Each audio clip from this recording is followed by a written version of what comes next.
पश्चिम बंगाल विधानसभा चुनाव को लेकर सूबे में सियासी सरगर्मियां अपने चरम पर है। एक ओर जहां सत्तारूढ़ ममता बनर्जी ने एड़ी चोटी का जोर लगा दिया है, तो वहीं बीजेपी भी कोई कसर नहीं छोड़ रही।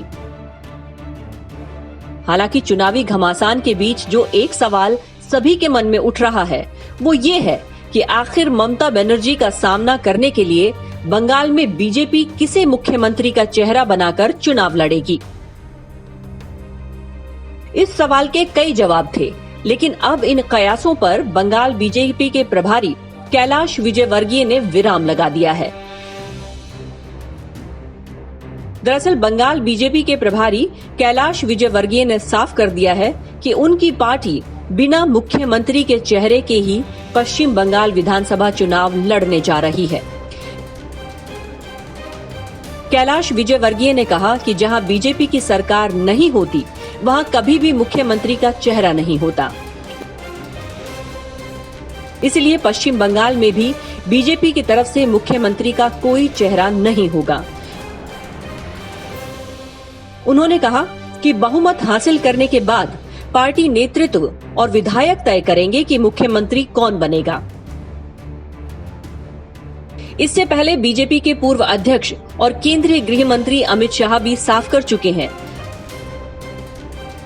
अगर भाजपा 2021 विधानसभा चुनाव जीतेगी तो माटी का लाल ही यहां का मुख्यमंत्री बनेगा। इन सब के बीच पश्चिम बंगाल में तृणमूल कांग्रेस के विधायकों के टूटने का सिलसिला लगातार जारी है। इसी क्रम में शांतिपुर से विधायक अरिंदम भट्टाचार्य बीजेपी में शामिल हो गए। भट्टाचार्य कांग्रेस के टिकट पर 2016 में चुनाव जीते थे, लेकिन अगले साल ही टीएमसी में शामिल हो गए थे। अब वो बीजेपी में शामिल हो गए हैं।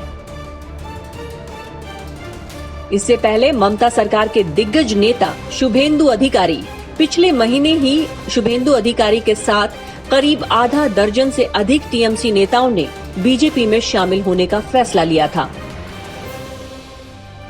आपको बता दें कि टीएमसी मुख्यमंत्री पद को लेकर बीजेपी पर निशाना साधती रही है। टीएमसी लगातार बीजेपी से चेहरे को लेकर सवाल करती रही है। हाल ही में टीएमसी से बीजेपी में शामिल हुए शुभेंदु अधिकारी का नाम भी सुर्खियों में रहा।